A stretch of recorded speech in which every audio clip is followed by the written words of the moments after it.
Da li ste zadovoljni sa recenzijama koje dobivate za vaše edukacije? Evo savjeta kako uputiti polaznike da vam napišu dobru javnu recenziju za vaše edukacije. Imam primjere 5 pitanja. Prvo pitanje. Kakav ste konkretan cilj ili rezultat postigli nakon edukacije? Pitanje broj 2.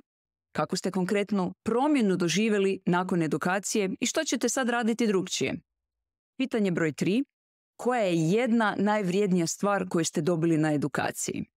Pitanje broj 4. Koje novo znanje ili vještinu ste odmah krenuli koristiti i na koji konkretan način?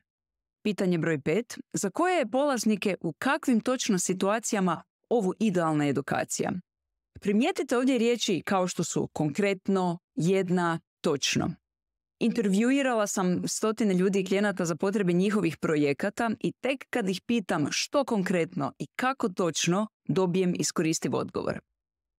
Pregledala sam preko 230 recenzija na Eduzi koje su polaznici ostavili edukatorima i osjeti se jak fokus polaznika baš na kvalitete samog edukatora.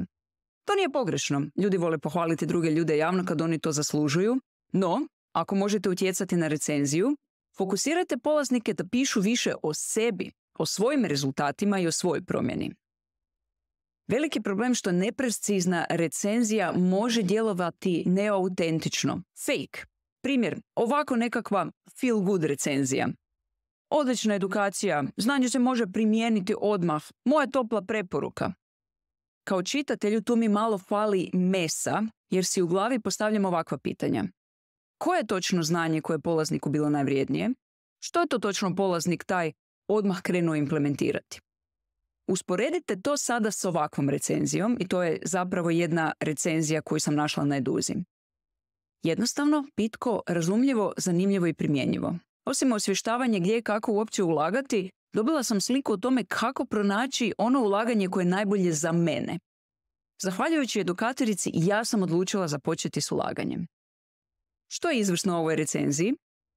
Broj 1. Opis promjene i transformacije koje se dogodila. Na primjer, odlučila sam početi ulagati.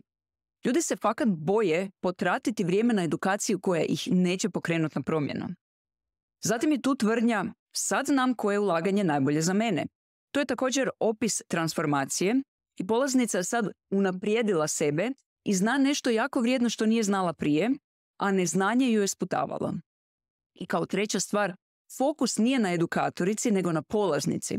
Ali primijetite kako će se atributi kao što su jednostavno, pitko, razumljivo, zanimljivo, primjenjivo, očešati o edukatoricu i 100% primijeniti na nju. I sad bi neko mogu reći, ne mogu ja utjecati na to što polaznici pišu u recenziji. A kak ne biste mogli? Odmah nakon edukacije pošaljite im mail sa zamolbom da vam napišu javnu recenziju za vaš web, za Eduzu, za vaše promotivne materijale. Iskoristite 5 pitanja iz ovog posta, naravno prilagodite ih sebi. I to je to za danas.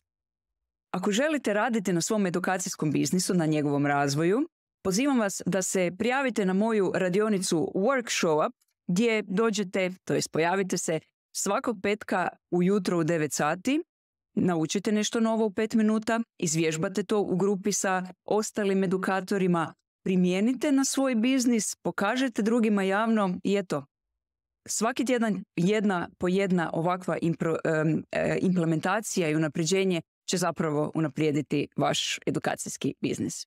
I to je to sve za danas. Pozdrav od Višnje!